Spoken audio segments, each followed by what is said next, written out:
meu pé. Estava na minha casa, eu fui pegar meu brinquedo que rolou, aí eu caí e esrolei na escada, quebrei meu pé.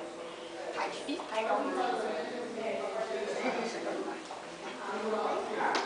que podia me ajudar, né? Tão difícil ir pra escola assim, que essas boletas estão do meu tamanho. Menina, me ajuda! Menina, me ajuda, por favor, me ajuda. Tá, né?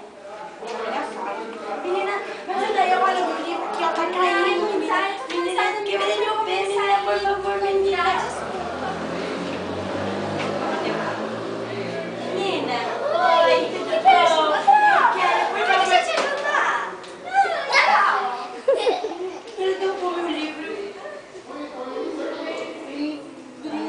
Que houve, menino?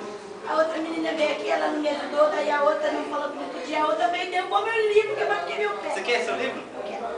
Essa folha também, essa folha de matemática. É, por favor, devolva. Você Quer leva que leva você? Que sala você tá? aquela ali, ó. É a mesma que sua? Não sei quem é você. Ana. Ela chega e bateu a cabeça.